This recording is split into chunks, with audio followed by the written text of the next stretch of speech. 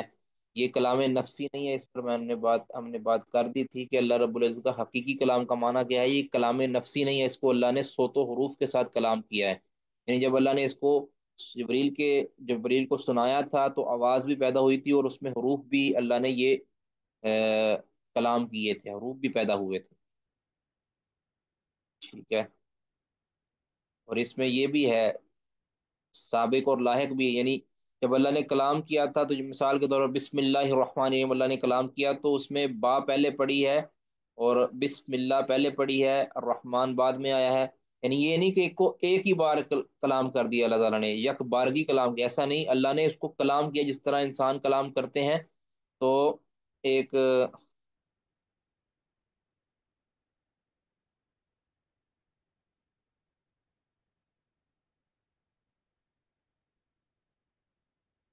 یہ پوچھا گیا ہے کہ کیا آواز اور حروف پیدا ہوئے تھے؟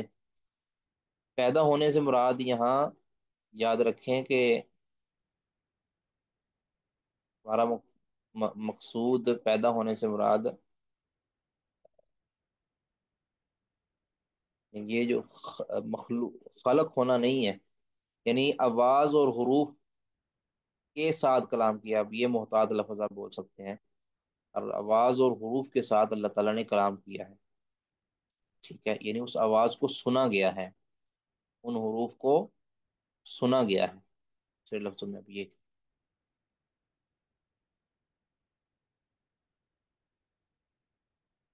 اچھا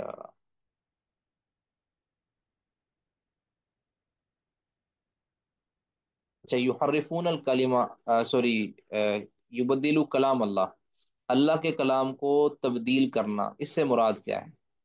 تبدیلی ایک تو ہے کہ اللہ تعالیٰ کے کلام کے الفاظ کو تبدیل کر دینا، جس کو ہم کہتے ہیں کہ تحریف لفظی، یا تحریف لفظی۔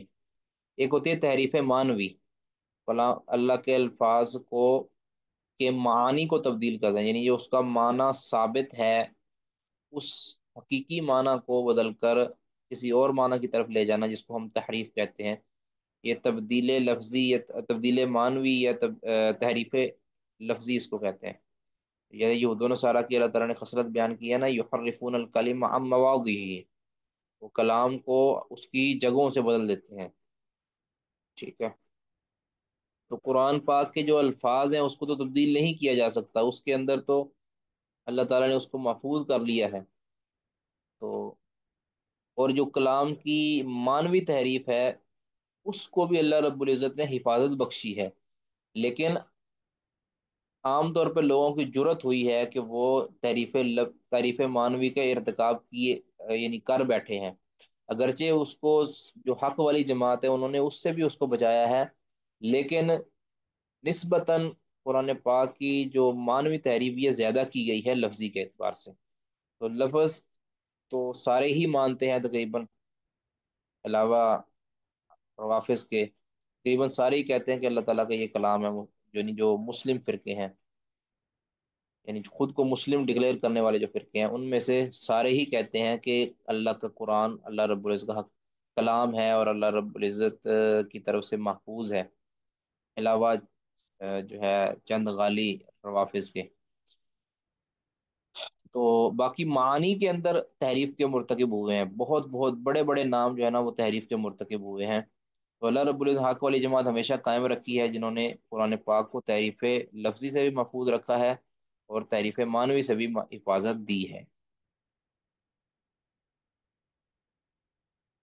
جی آگے جی، اب اس میں ہمارا جو مقصود ہوگا کیا ہوگا؟ اللہ رب العزت کا کلام، اللہ کا کلام کرنا۔ جی پڑھیں جی آپ، اجور صاحب پڑھیے گا۔ قال الإمام حدثنا الحميدي قال حدثنا سفيان قال حدثنا الزهري عن سعيد بن المسيب عن أبي هريرة قال قال النبي صلى الله عليه وسلم قال الله تعالى اللہ تعالیٰ نے فرمایا یؤذینی ابن آدم مجھے ایذا پہنچانے کی کوشش کرتا ہے، یسب تو الدہر وہ یہ جو ہے نا قال اللہ تعالی، یہ ہمارا محل شاہد ہے، یاد رکھ، یہ ہمارا محل شاہد ہے، اللہ رب العزت فرماتا ہے۔ جی اللہ رب العزت فرماتا ہے کہ آدم کا بیٹا مجھے تکلیف پہنچانے کی کوشش کرتا ہے، یسب الدہر وہ زمانے کو برا بلا کہتا ہے، وانا الدہر اور میں ہی زمانے کو پھیرتا ہوں، بیدی الامر میرے ہاتھ میں سارا معاملہ ہے، وقلب اللیل والنہار میں رات اور دن کو پھیرتا ہوں۔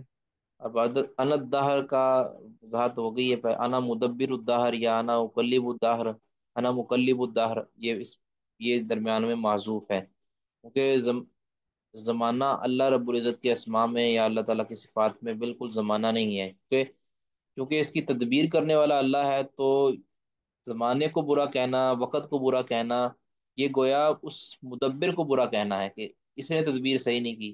تو بندہ کہہ دے کہ بھئی یار یہ دن ہی منحوس ہے، یہ دن ہی برا ہے، تو اس دن کو جو بنانے والا ہے، اس دن کو جو خلق کرنے والا ہے، اس دن کی جو تدبیر کرنے والا ہے، تو یہ اس کی تدبیر پر سوالیہ نشان بندہ اٹھاتا ہے، یہ اس کی تدبیر کو برا بلا کہہ رہا ہے، تو یہ گویا اللہ نے اپنے آپ کو گالی دینا تصور کیا ہے کہ ابن آدم جو مجھے اذیت دیتا ہے وہ کس طرح دیتا ہے کہ وہ میرے تدبیر شدہ زمانے کو برا بلا کہتا ہے، گالی دیتا ہے اس کو۔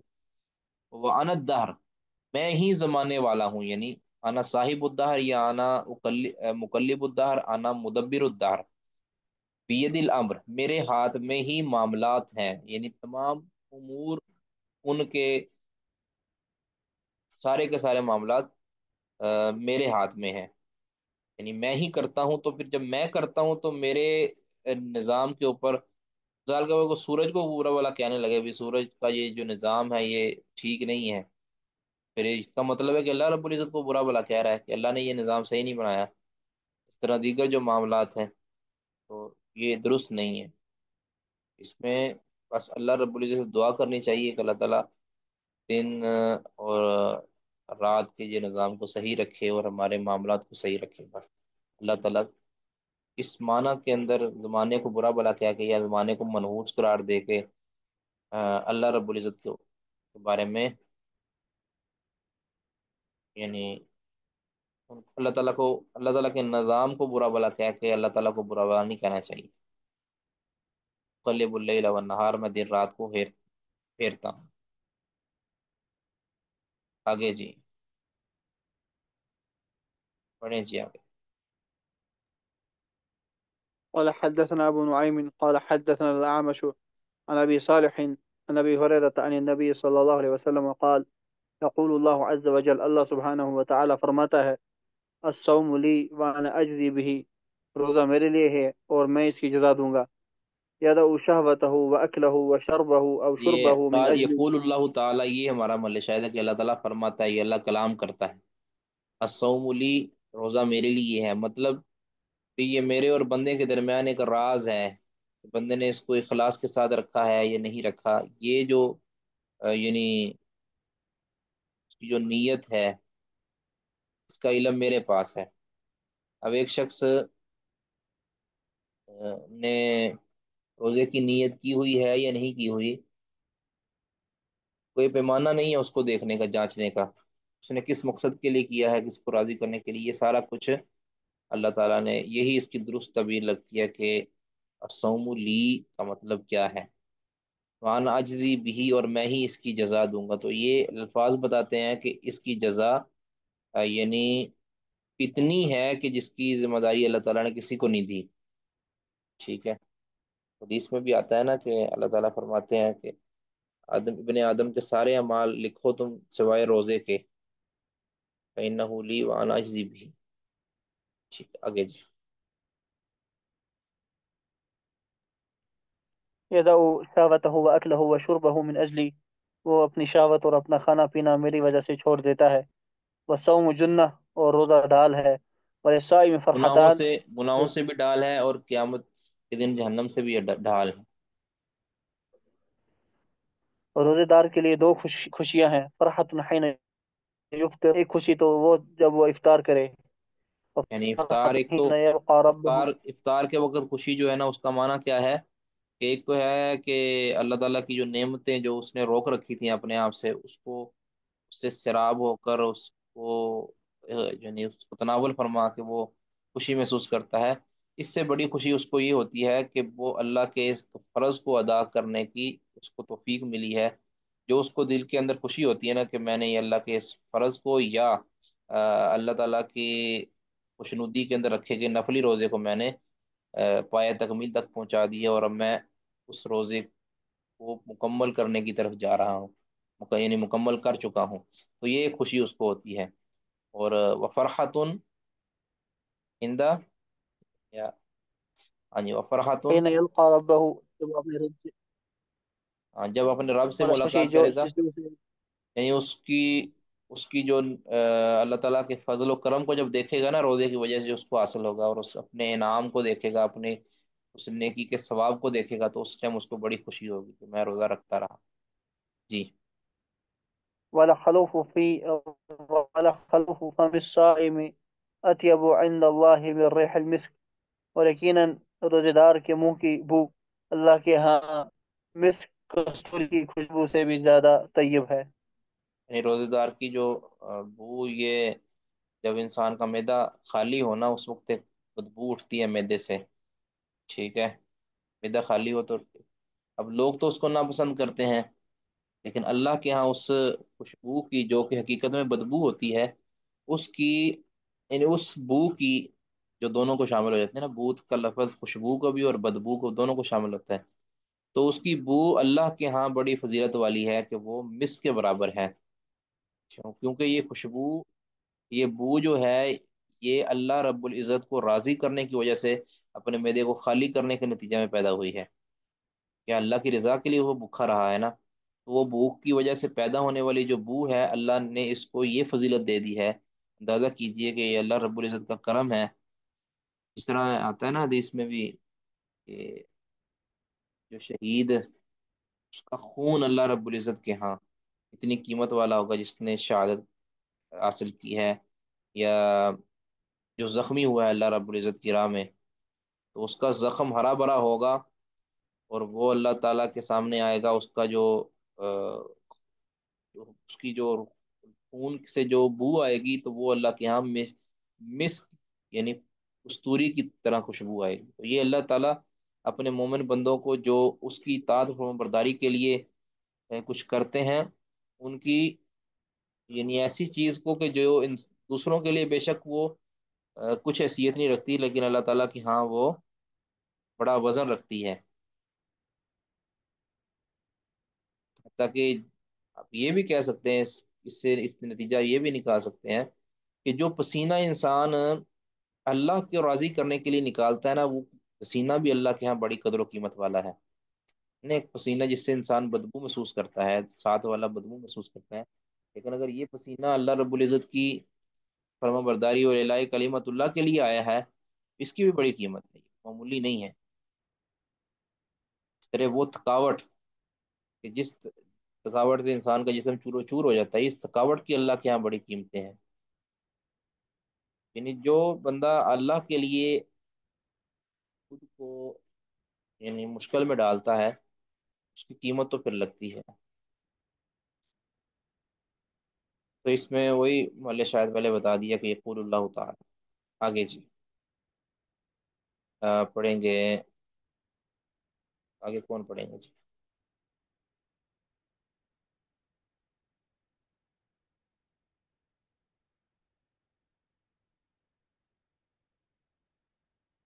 جی عارف صاحب. السلام عليكم. أعوذ بالله. قال الإمام حدثنا عبد الله بن محمد قال حدثنا عبد الرزاق قال أخبرنا معمر عن همام عن أبي هريرة عن النبي صلى الله عليه وسلم قال بينما بينما ایوب بينما أيوب يغتسل عريانا خر عليه رجل نہیں، رجل. رجل جراد من ذهب. یہ شیخ مطلب اس کی سمجھ نہیں آئی. اچھا میں پڑھتا ہوں جی. بینما ایوب یغتسل عریان. اب جانتے ہیں نا جب ایوب علیہ الصلوۃ والسلام یہ بیمار رہے کافی عرصہ، تو اللہ تعالیٰ کی طرف سے آزمائش تھی ان کو. تو وہ جب اللہ تعالیٰ نے ان پر فضل کیا تو وہ بینما ایوب یغتسل عریانا، تو ایوب علیہ الصلوۃ والسلام پھر دوبارہ اللہ نے ان پر فضل کیا کہ وہ غسل کر رہے تھے، عریانا برہنہ برہنہ ہو کر غسل کر رہے تھے. تو خر علیہ رجل جراد من ذهب. جرادن، تو ان پر ٹڈی کی، آپ کہہ سکتے ہیں کہ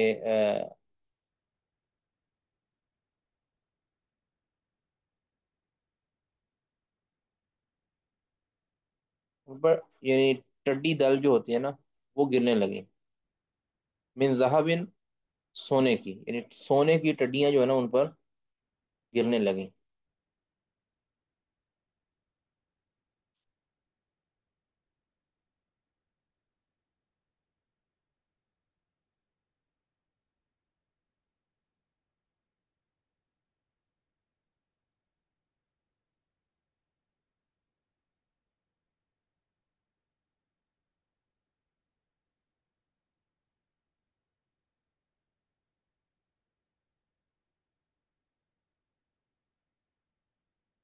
ریجل الجراد مطلب جماعت من الجراد. ٹھیک ہے. ایک یعنی بدستور اور مسلسل ٹڈی دل کا، یعنی سونے کی ٹڈیاں جو ہے نا ان پر یہ لشکر در لشکر گرنے لگی. فجعل، تو آپ علیہ الصلوۃ والسلام یحفی فی ثوبہ، تو جمع کرنے لگے ان کو اپنے کپڑے میں، یعنی وہ ٹڈیاں جو سونے کی گر رہی تھی تو ان کو کپڑے میں اکٹھا کرنے لگے. فنادى ربہ، تو ان کو ان کے رب نے ندا دی، پکارا ان کو ان کے رب نے، یا ایوب، اے ایوب، الم اکن اغنیتک عما ترى، کیا میں نے تجھے بے نیاز نہیں کر دیا، عما ترى، اس سے جو تو دیکھ رہا ہے، یعنی یہ جو ٹڈیاں جو سونے کی ہے اس سے کہیں بڑھا چڑھا کے میں نے تجھے دے نہیں دیا، تم پر دوبارہ فضل نہیں کر دیا. تو ایوب علیہ السلام کہتے ہیں کالا بلا یا ربی، اے میرے رب کیوں نہیں، ولیکن لا غنا بی عن برکتی کا، لیکن میں مجھے کوئی بے نیازی نہیں ہے عن برکتی کا، تیری برکتوں سے، یعنی تیری برکتیں سمیٹنے سے تو میں تھک ہی نہیں سکتا، اور اس سے میں سیر ہو ہی نہیں سکتا. تیری برکتیں جتنی جمع کر لوں اتنی کم ہے. لا غنا بھی، میں نہیں بالکل بھی بے نیاز ہو سکتا، ان برکتی کا، تیری برکتوں کو سمیٹنے سے، تیری طرف سے نازل شدہ برکت. اب اس میں فنادا ربو، یہ محل شاہد ہے، نادا ربو.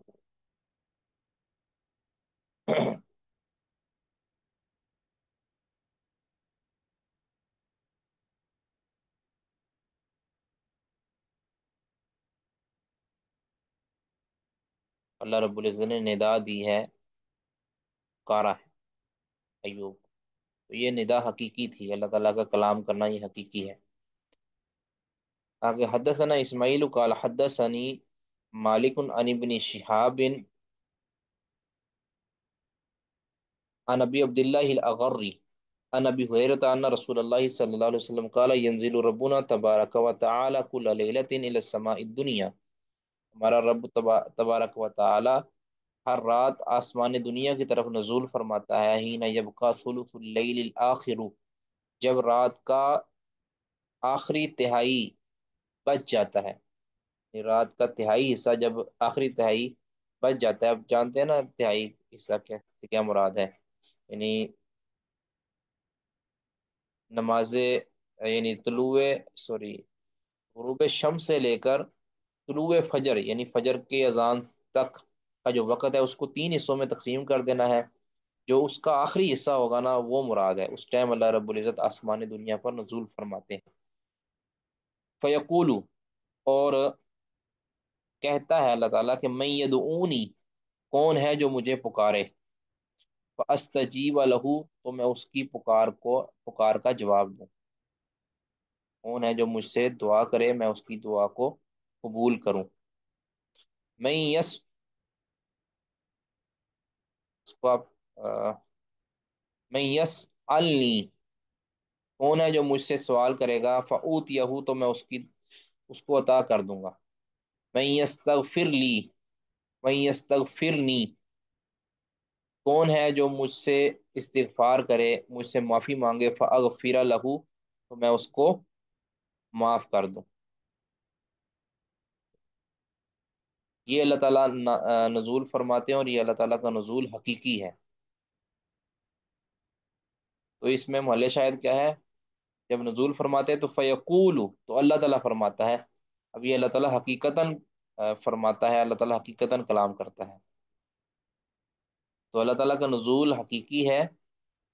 اب اس میں اہل سنہ کا پہلے بھی بیان کر دیا گیا ہے کہ نزول حقیقی ہے، اس کی کیفیت مجہول ہے، اور اس کی کیفیت ہمیں معلوم نہیں ہے۔ اور ہم یہ نہیں کہہ سکتے کہ اللہ تعالیٰ جی نزول فرماتا ہے تو پھر نعوذ باللہ عرش کیا خالی ہو جاتا ہے؟ یہ سوال ہی کرنا بدعت ہے۔ صحابہ کرام کا یہ حق تھا وہ سوال کرے، انہوں نے سوال نہیں کیا۔ ہمارا بھی کام نہیں بنتا کہ ہمارا بھی کام یہی بنتا ہے کہ ہم سوال نہ کریں، کیونکہ کچھ چیزیں ہوتی ہیں جو اللہ رب العزت کے ساتھ ادب کا تقاضا ہے کہ ان کے متعلق پوچھا ہی نہ جائے، کہ اللہ تعالیٰ ہر طرح کی کیفیت جو اللہ نے بیان نہیں کی اس کو ہم بیان کریں، اللہ اس سے پاک ہے۔ لیس کمثلہ شیء وہو السمیع البصیر۔ تو اللہ کا نزول حقیقی ہے، اس کی کیفیت ہمیں معلوم نہیں ہے، اس کے متعلق کوئی بھی سوال، اس کی کیفیت کے متعلق کوئی بھی سوال، یہ بدعت ہوگا، یہ اضافہ ہوگا کہ اللہ نے دین کو مکمل کر دیا ہے، جتنا بتایا اس پر ایمان، جتنے کا علم نہیں ہے اس کا علم اللہ کے سپرد کر دینا ہے۔ ہم نے اپنی عقلوں کو حیران و پریشان نہیں کرنا اس طرح کے بدعی سوالات کر کے بھی عرش تو عرش سے کیا خالی ہو جاتا ہے؟ اگر پھر یہ کہا جائے بھی اگر آسمان دنیا پر اللہ نزول فرماتا ہے تو پھر کیا اللہ تعالیٰ کے یہ علو کے خلاف ہے؟ جی اللہ آسمانوں، جو 7 آسمان ہیں اس کے اوپر اوپر ہو جائیں گے اور اللہ نیچے ہو جائے گا؟ یہ سارے سوال ہم نے پیدا ہی نہیں ہونے دینے۔ اس طرح یہ سوال پیدا نہیں نہ ہونے دینا کہ اللہ رب العزت کیا ہمیشہ سے ہے؟ پھر ہمیشہ سے یہ کبھی ایسا بھی تو ہوگا کہ اللہ نہ ہو؟ یہ سارے سوال کہ اللہ کو کس نے پیدا کیا، یہ سارے سوال شیطانی سوال ہیں، ان سے اجتناب ایک مسلمان کو ضروری ہے۔ کسی کا کوئی سوال؟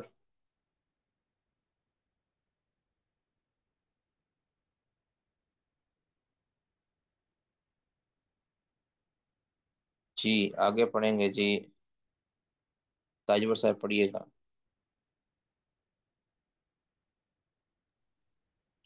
قال حدثنا أبو اليماني قال أخبرنا شعيب قال حدثنا أبو زناد أن الأعرج حدثه أنه سمع أبا هريرة أنه سمع رسول الله صلى الله عليه وسلم يقول نحن الآخرون السابقون يوم القيامة، ہم آخر والے ہیں لیکن قیامت کے دن پہلے ہیں۔ اچھا، اس میں محل شاہد کیا ہے جی؟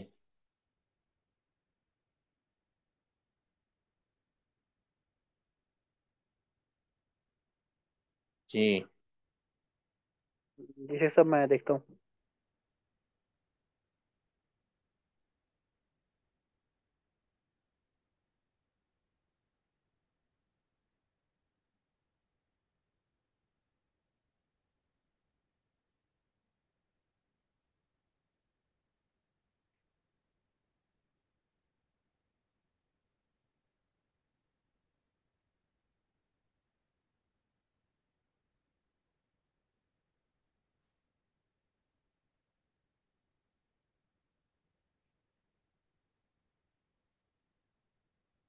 جی آگے ہے جی وبہذا الاسناد قال اللہ، اسی سند کے ساتھ روایت ہے کہ قال اللہ، اللہ نے فرمایا انفق، اے ابن آدم تو خرچ کر، یعنی میری ذات پر، میرے دین پر خرچ کر، میری راہ میں خرچ کر، انفق علیہ کا، میں تجھ پر خرچ کروں گا۔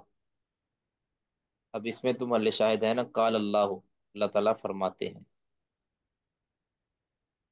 یاد رکھیں کہ ابن حجر رحمہ اللہ وغیرہ نے یہ لکھا ہے، یہ جو حدیث ہے نا، یہ حدیث اس کا ویسے تو اگر آپ نکالیں تعلق بن سکتا ہے، اس کا تعلق اگر یہی حدیث اگر تفصیل کے ساتھ اگر آپ پڑھیں تو وہاں اللہ تعالیٰ خود فرماتے ہیں، اس میں اللہ تعالیٰ کا فرمانا ثابت ہو جاتا ہے، لیکن بہرحال ہم اس طرف نہیں جائیں گے۔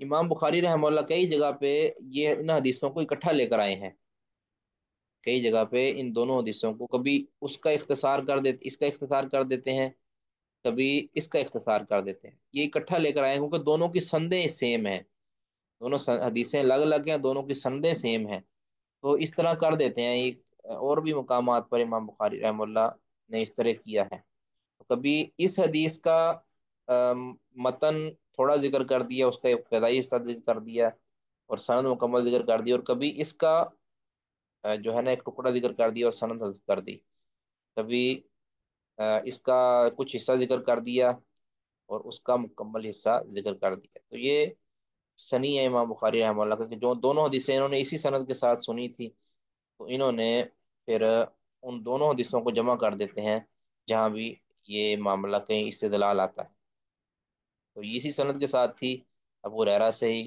ممکن ہے کہ ایک ہی مجلس کی حدیثیں ہوں تو اس لیے وہ دونوں کو اکٹھی ذکر کر ہی دیتے ہیں۔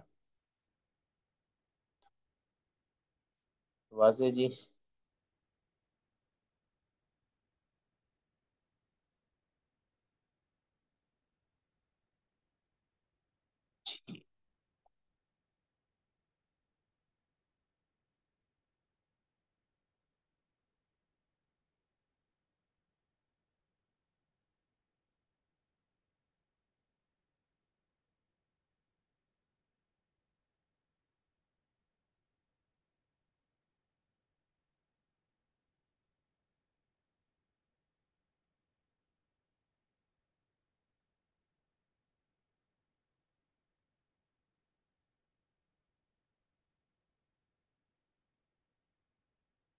جی آگے ہے جی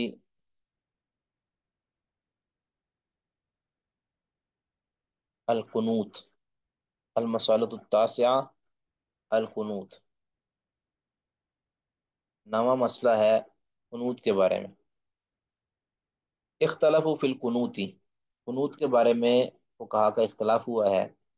فذهب مالک الی ان القنوت، امام مالک کا مذہب یہ ہے کہ ان القنوت فی صلاۃ الصبح مستحب، صبح کی نماز میں قنوت کرنا یہ مستحب ہے۔ ٹھیک ہے، یہ مالکی اسی پر عمل کرتے ہیں ابھی بھی میرا خیال ہے، میں نے کہاں سے سنا تھا، کسی ملک کسی ساتھی سے پچھلے ہفتے بات ہوئی ہے، وہ کہہ رہے تھے کہ ہمارے ہاں جو مالکی ہیں وہ ہاتھ چھوڑ کے نماز پڑھتے ہیں، اور صبح کی فجر کی نماز کے اندر مستقل طور پر قنوت کرتے ہیں، بہرحال مجھے یاد نہیں ہے، تو فجر کی نماز کے اندر کہتے ہیں قنوت کرنا یہ مستحب ہے۔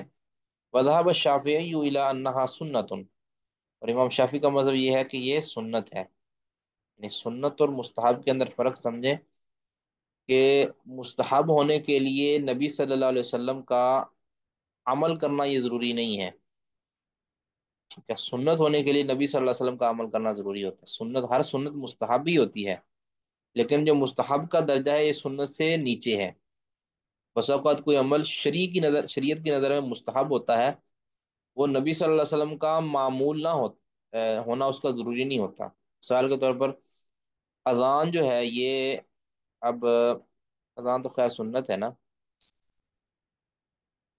سنت کا یہ بھی مطلب ہو سکتا ہے نا آپ صلی اللہ علیہ وسلم کے سامنے وہ عمل کیا گیا اور آپ صلی اللہ علیہ وسلم نے اس کا حکم دیا، یہ بھی سنت ہی ہوگا، تو سنت کی آپ کہہ سکتے ہیں کہ ایسا عمل کہ جو صحابہ کرام نے کیا ہے یا شریعت کی شریعت کے اصولوں کے مطابق وہ چیز مستحب ہے۔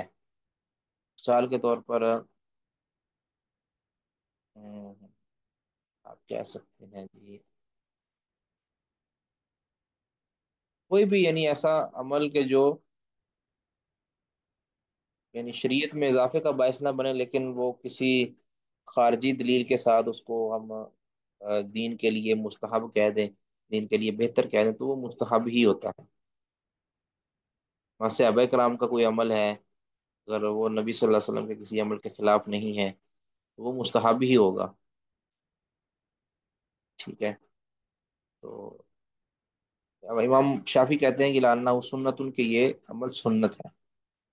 مذہب ابو حنیفہ کا مذہب ہے کہ لانہ لا يجوز القنوت فی صلاۃ الصبح، یہ فجر کی نماز میں قنوت جائز ہی نہیں ہے۔ وان القنوت انما موضعه الوتر، کہتے ہیں کہ قنوت کا جو مقام ہے وہ وطر ہے، یعنی وطر کے اندر ہی قنوت کی جائے گی، اس کے علاوہ کسی اور نماز کے اندر قنوت کرنا جائز نہیں ہے۔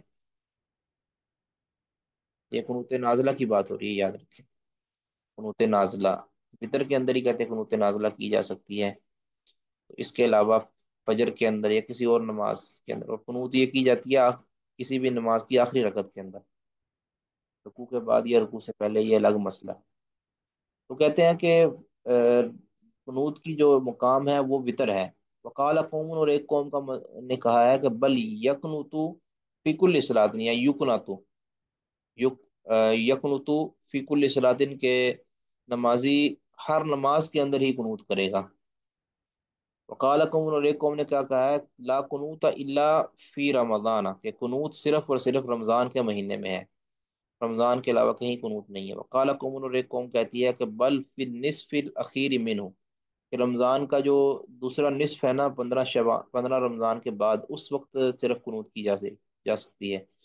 قال قوم، اور ایک قوم کہتی ہے بل فی النصف الاول منہ، کہ رمضان کے صرف پہلے نصف کے اندر، پہلے 15 دنوں کے اندر قنوت کی جائے گی۔ والسبب فی ذلک،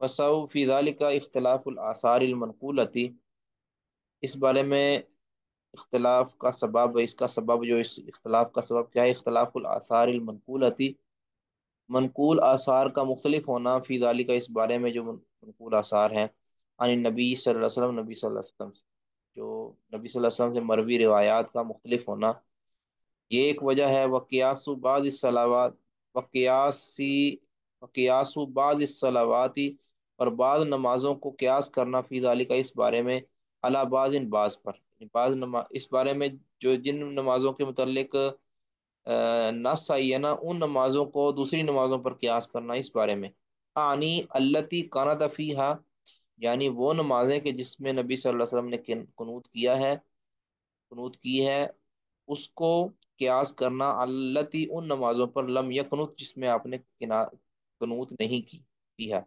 قال ابو عمر ابن عبد البر، ابن عبد البر رحمہ اللہ کیا فرماتے ہیں کہ والقنوت بلعن الکفرۃ فی رمضان، کہتے ہیں کہ کافروں پر لعنت کے ساتھ قنوت کرنا، لعنت کافروں پر، کافرہ میں نے کافر کی یہ جمع ہے نا، کافروں پر لعنت کے ساتھ قنوت کرنا، فی رمضان، رمضان کے اندر، مستفید فی الصدر الاول، یہ تو مشہور بات تھی پہلے دور کے اندر، فی الصدر الاول، پہلے زمانے میں، اقتداء برسول اللہ صلی اللہ علیہ وسلم، نبی صلی اللہ علیہ وسلم کی اقتداء کرتے ہوئے، فی دعائہ علی، نبی صلی اللہ علیہ وسلم نے جو دعا کی تھی، علی ریل اور زکوان قبیلے پر، والنفر الذین، اور ان لوگوں پر، التی قتلوا اصحاب بیر معونہ، کہ جنہوں نے بیر معونہ والوں کو قتل کیا تھا، ٹھیک ہے، بیر معونہ والوں کو، جو صحابہ کرام گئے تھے، جن کو 70 کاریوں کو جو شہید کیا گیا تھا، معونہ کے کنویں کے پاس، آپ نے ان پر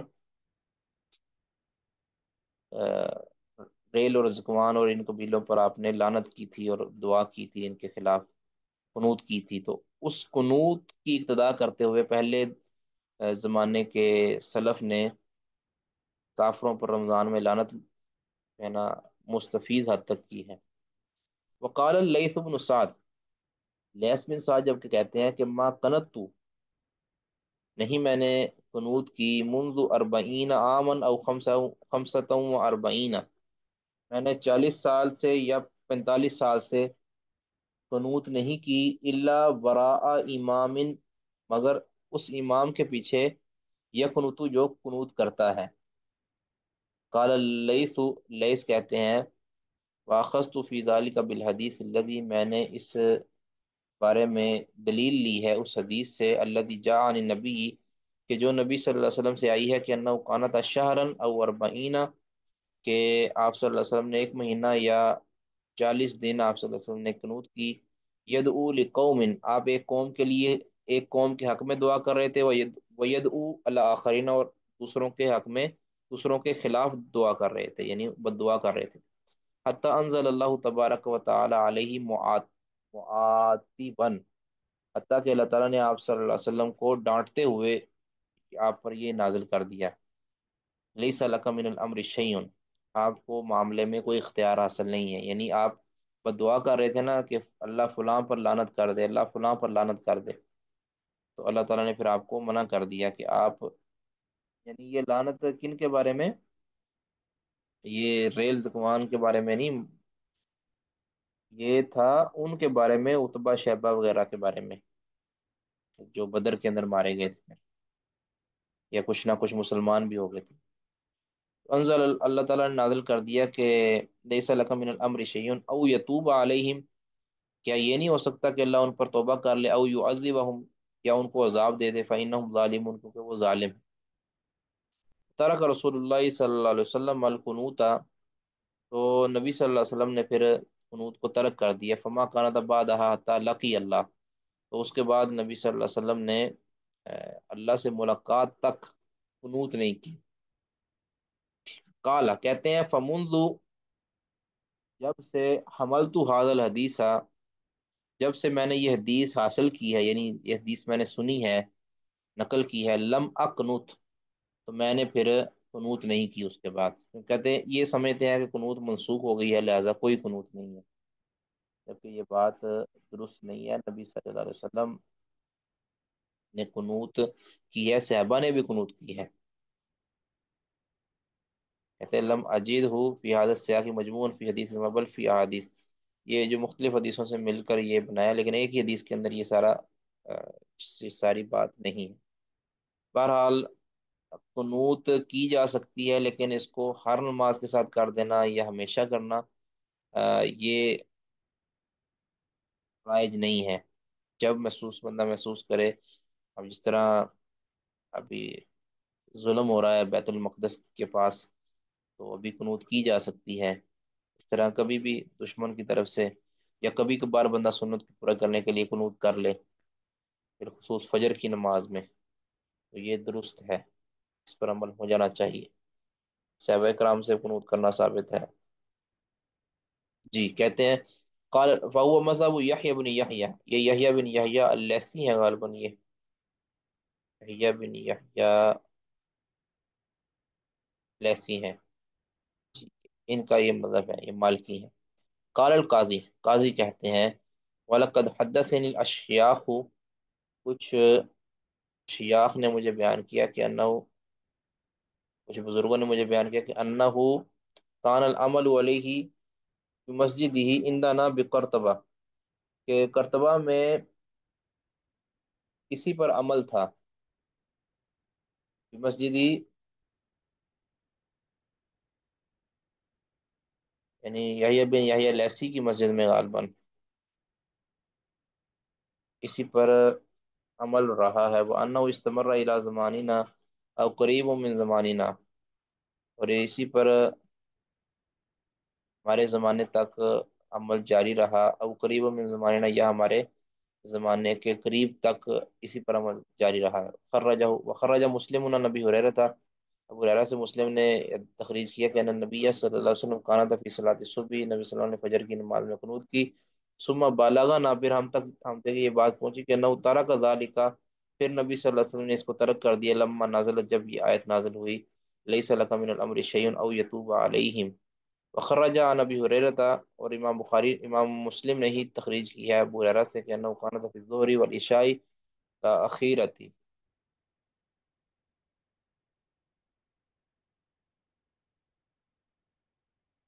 کہ آپ صلی اللہ علیہ وسلم نے ظہر میں اور عشاء اخیرہ یعنی اصلی عشاء جو ہے نا اس میں قنوت کی ہے، وصلاۃ الصبح، اور صبح کی نماز میں بھی قنوت کی ہے۔ خرج عنہ، اور امام مسلم نے ہی ابو ہریرہ سے ہی نقل کیا ہے کہ انه كان اشارا بعد فی صلاۃ الصبح، نبی صلی اللہ علیہ وسلم نے قنوت کی ہے صبح کی نماز میں، یدعو علی بنی اسیہ، آپ صلی اللہ علیہ وسلم بنو اسیہ قبیلہ ہے اس پر آپ بد دعا کر رہے تھے۔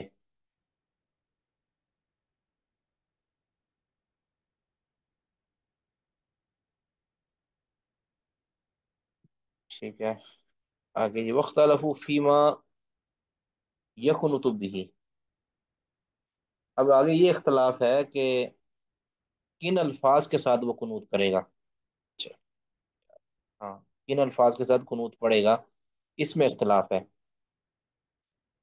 بس تحبہ مالک، امام مالک نے مستحب قرار دیا ہے القنوت، قنوت کرنے کو، بھی اللہم انا نستعینک و نستغفرک و نستہدیک، ان الفاظ کے ساتھ کہ اللہ ہم تیری، بے شک ہم تجھ سے مدد مانگتے ہیں، تجھ سے معافی مانگتے ہیں، ونستہدیک، تجھ سے ہدایت مانگتے ہیں، ونؤمن بک، تجھ پر ایمان لاتے ہیں،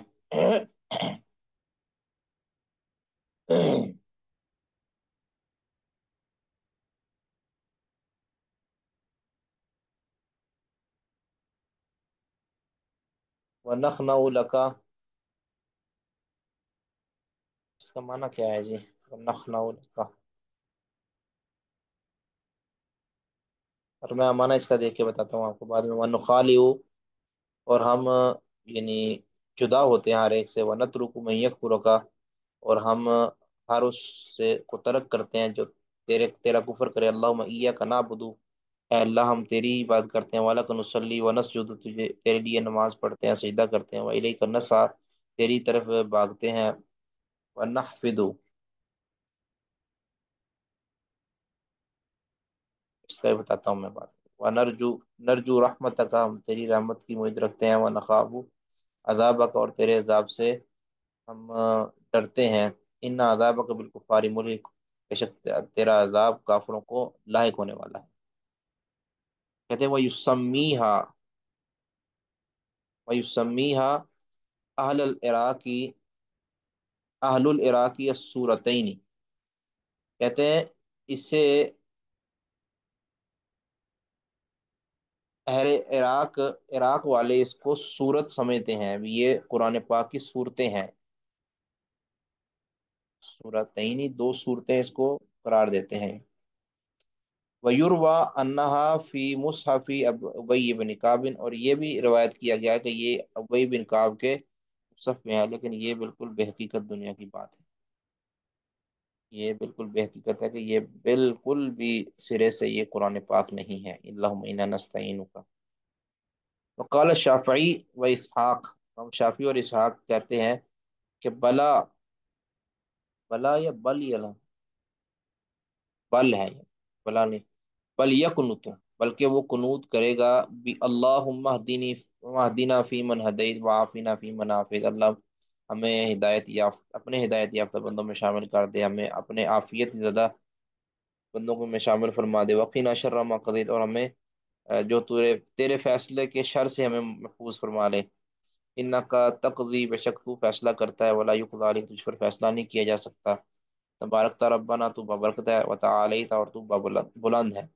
کہتے وہذا یرویہ الحسن بن علی، یہ علی بن حسن بن علی رضی اللہ تعالیٰ عنہ اس کو روایت کرتے ہیں، من طرق ثابتۃ، ثابت سندوں کے ساتھ، ان النبی مختلف ثابت سندوں کے ساتھ، کہ ان النبی صلی اللہ علیہ وسلم علمہ هذا الدعاء، کہ نبی صلی اللہ علیہ وسلم نے ان کو یہ دعا سکھائی تھی، یقنط به فی الصلاۃ، جس کو وہ نماز میں قنوت کرتے تھے۔ وقال عبداللہ بن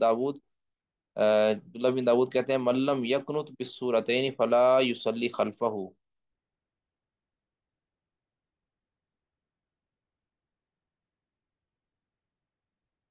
جو دو صورتوں کے ساتھ قنوت نہ کرے، فلا یصلی خلفہ، وہ فلا یصلی خلفہ، اس کے پیچھے نماز نہ پڑھی جائے۔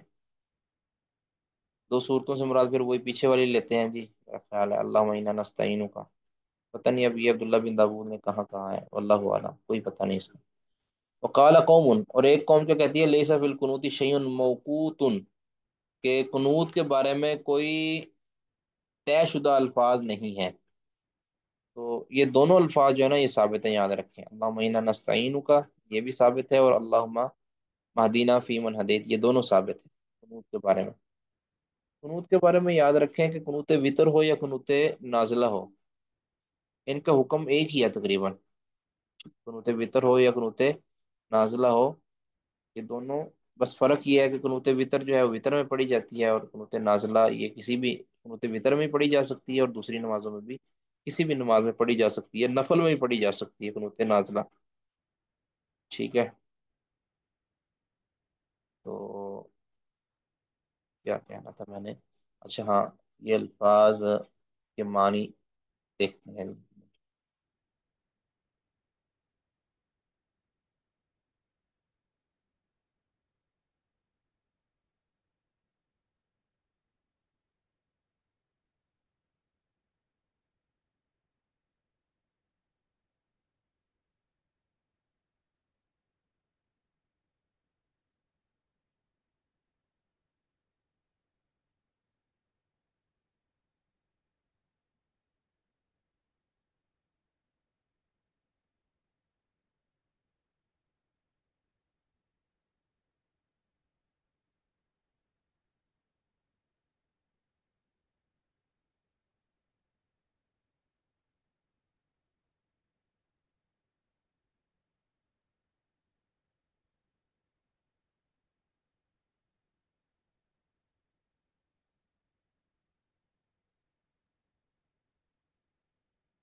اچھا، یہ پہلا لفظ تھا جی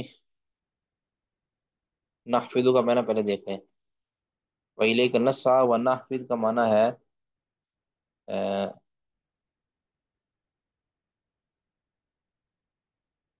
کہ نسرع ونبادر الى خدمتک والعمل بطاعتک، یعنی ہم لپکتے ہیں، نحفظ، ہم نسعى ونحفظ، ہم بھاگتے ہیں اور لپکتے ہیں تیری اطاعت و فرمانبرداری کی طرف، تاکہ ہم سے بالکل بھی تیری اطاعت و فرمانبرداری سے یعنی کوئی چیز تاخیر کا شکار نہ ہو، ہم اس طرح لپکتے ہیں۔ اچھا،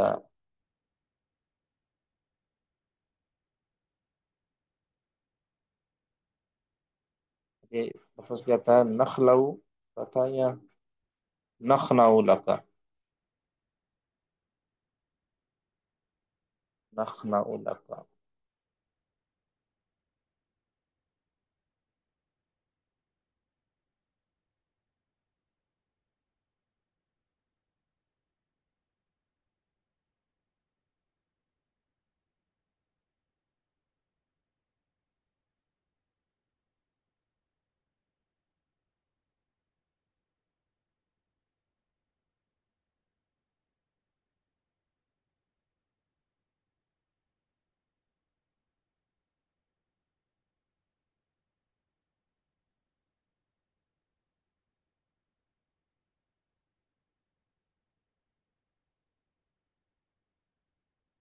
نخنع لک کا مطلب ہے آپ کے تیرے لیے ہم، ونخنع لک، اور تیرے لیے ہم یعنی تضرع اختیار کرتے ہیں، تضرع، عاجزی، انکساری، خنا کا مطلب ہوتا ہے خنو، تیرے لیے ہم عاجزی اور تضرع اختیار کرتے ہیں، ونخلع، اور باقی سب سے جدائی اختیار کرتے ہیں، خالی ہونا دوسروں سے۔ جی، کسی کا کوئی اور سوال ہے جی اس میں تو کر لیں، ورنہ ہم ختم کر دیں۔ السلام علیکم شیخ محترم۔ وعلیکم السلام۔ جی یہ مطلب یہ جو آپ نے بھی بتایا ہے کہ یہ جو ہم نے بھی سب کچھ پڑھا ہے وہ قنوت نازلہ کے بارے میں پڑھا ہے، وطر کے بارے میں تو نہیں ہے؟ جی، ہم نے جو پڑھا ہے اس وقت وہ قنوت نازلہ کے بارے میں پڑھا ہے نا؟ نہیں، وہ قنوت نازلہ میں صرف قنوت ہے، دونوں ہی شامل ہے اس میں، قنوت نازلہ بھی اور قنوت وطر بھی۔ اچھا، شروع میں یہ تو بات قنوت نازلہ کے تو بارے میں تھی۔ قنوت وطر تو عشاء کی نماز کے بعد پڑھتے ہیں شیخ محترم، تو یہ فجر میں اور ظہر میں جی، جو پڑھنے کا میں نے ذکر عرض آیا کیا ہے کہ امام دونوں مالک۔ ہی دونوں ہی شامل ہے نا۔ فجر کے اندر جب پڑھی جائے گی تو پھر قنوت نازلہ ہوگی نا۔ قنوت وطر تو ایک جی خاص وطر کی نماز ہے نا، جو وہ تو اس کی تو جو دورانیہ ہے وہ نماز فجر سے لے کر طلوع فجر سے پہلے تک ہے،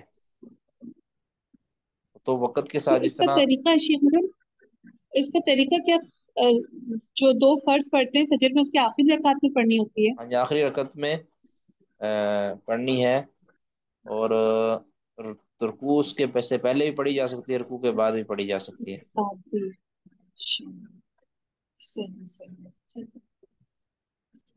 جہری نمازوں میں پڑھی جا سکتی ہے، سری نمازوں میں پڑھی جا سکتی ہے۔ ہے ٹھیک ہے جی۔ سبحانک اللہم وبحمدک اشہد ان لا الہ الا انت استغفرک و اتوب الیک۔ السلام علیکم ورحمۃ اللہ۔